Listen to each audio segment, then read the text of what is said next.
जय श्री राम। 14 डेज का आज का प्रसंग है सुंदरकांड का गहरा और जीवन का रहस्य। और क्या आपको पता है हनुमान जी की शक्ति क्या थी? आज हम जानते हैं। जय श्री। यहाँ तो हनुमान जी ही हनुमान जी। अब हम चलें तो हनुमान जी के चरित्र की बात करें तो हर जगह छोटी मुंह बड़ी बात हो जाएगी। कहते जय हनुमान ज्ञान गुण सागर। ये ज्ञान और गुण के तो सागर हैं हनुमान जी।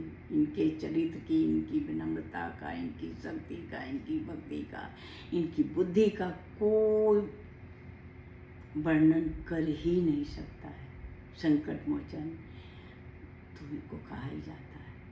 कितना बढ़िया शब्द है हनुमान चालीसा में। और देवता चित्त न धरे, हनुमत से ही सर्व करे, सब हनुमत से ही सर्व सुख करे। तो हनुमान जी जो हैं वो बहुत ही ज्ञान गुण के सागर हैं। यहाँ पे रावण कहाँ से उनका ये कर पाएगा। और वो उन हनुमान जी में पूरा शिव जी का, राम जी का शक्ति ही मिला हुआ। तो फिर वो तो फुल एनर्जी है ही, फुल शक्ति है। जय श्री राम। अब ये कहते हैं जब हनुमान जी ने पूरी तरह से राम जी का उनको सारी गुणगान कहा, ऐसे लंका पे राज करो, लेकिन उसको सारी बात सुना तो बहुत, उसकी विनम्रता के आगे वो कुछ नहीं। क्यों, राम की बात हो रही थी। रावण ने सुनी तो सारी बातें, लेकिन लास्ट में जो उसका गुण है उसने वो अपना, वो राक्षस का स्वभाव है वो तो करेगा ही। तो फिर वो कहता है अरे ये तो हमारे गुरु निकला। उससे भी हनुमान जी कहीं कोई प्रभाव दिख रहा है। तब रावण कहता है अब तुम्हारी मृत्यु निकट आई है। इसका जवाब हनुमान जी कहते हैं अरे मूर्ख, मृत्यु तो तुम्हारी आई है, तुम निश्चित मरोगे। और ये देखिए हनुमान जी का शक्ति देखिए, जो पूरा राक्षस से निशाचर से घिरे हुए हैं, उस सभा में रावण को उत्तर प्रत्युत्तर दे रहे हैं और रावण की कोई एनर्जी काम नहीं करे। तब रावण कहता है अरे इसको कोई मारता क्यों नहीं है।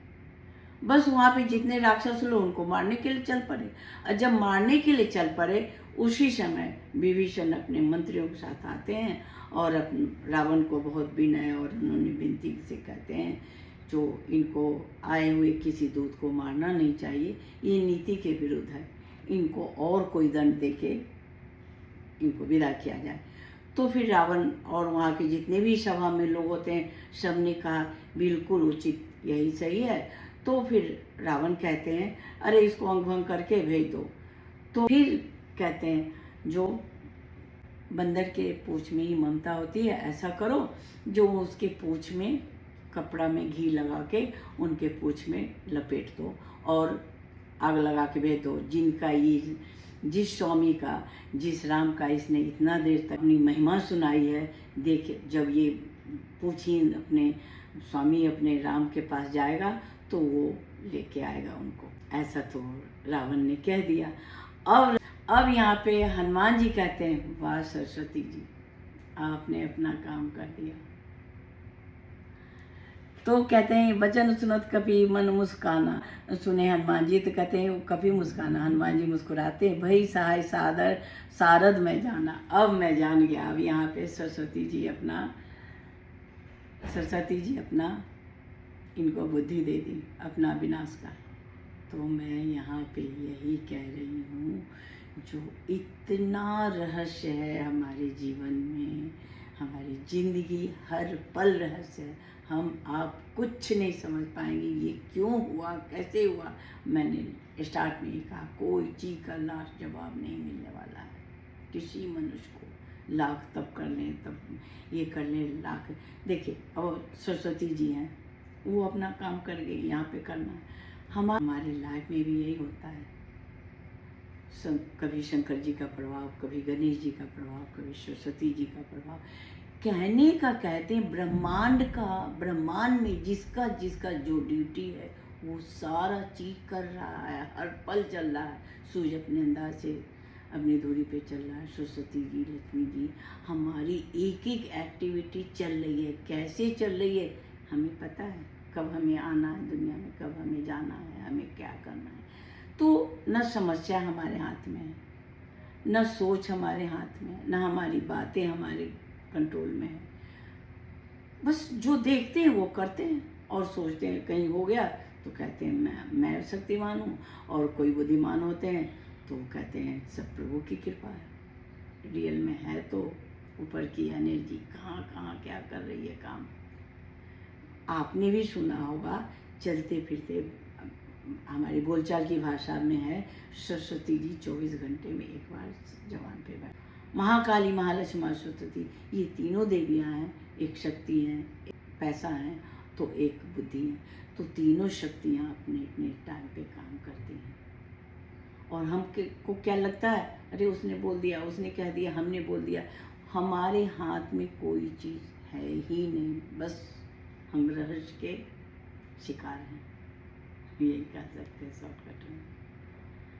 अब रावण ने कहा ये तो ज्ञान के भंडार हैं, इनको तो हनुमान जी को तो पता है। सरस्वती जी ने उसको ऐसी बुद्धि दे दी, जो कहते हैं ना, अपने पैर में कुल्हाड़ी मार लेना।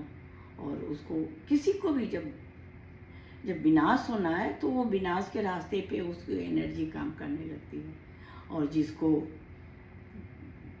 सही रास्ते पे चलना है तो सकारात्मक ऊर्जा मिलने लगती है। शंकर जी का, राम जी का, ऊपर की एनर्जी का, वो तो हर रूप में प्रभावित रहते हैं, हर मिनट में, हर क्षण में, हर काम हमारी एक एक एक्टिविटीज में कोई न कोई एनर्जी का प्रभाव रहता है।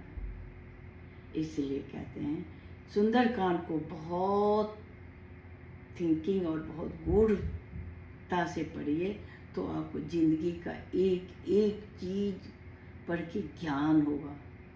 वो ज्ञान होगा जो हमारे हाथ में क्या है, कहाँ रहस्य है, कहाँ विवेक है, सूझबूझ है, हमें कहाँ सूझबूझ से काम लेना, कहाँ झुकना है, कहाँ तनना है, और कहाँ क्या करना है। अब देखिए वहाँ पे मेघनाथ के इसमें ही ब्रह्मास्त्र को अगर हनुमान जी टच कर देते तो ये ब्रह्मा जी का शक्ति वो विनाश करते। तो बात है जो हर समय हम किसी न किसी एनर्जी से जुड़े हुए हैं, अपने नियम के पालन से, सकारात्मक ऊर्जा से, बुद्धि से, सोच से काम लेके आगे बढ़ना चाहिए। अब देखिए क्या होता है। अब यहाँ पे हनुमान जी तो खुश हो गए, सरस्वती जी ने कृपा कर दी। अब तो वो और हो रहे हैं, जो भगवान की कृपा चल रही है। तब वहाँ यहाँ पे रहा नगर बसन घृत तेला, बारी पूछ गिरने कपि खेला।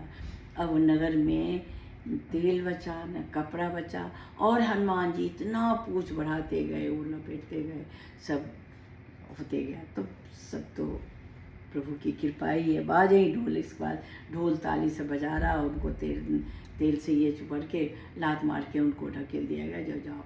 इसके बाद निपु की चढ़ई कभी कनक अटारी, भई सभी इतनी साचर नारी। वो कनक सोने के महल पे ऊपर चले गए, सबसे ऊपर चले गए। ये सब देख के जो नारी सब थी हाहाकार मचाने लगी, जो बाप रे अब तो विनाश का ही रूप दिख रहा है। जय श्री राम। 15 डे में मिलते हैं। जय श्री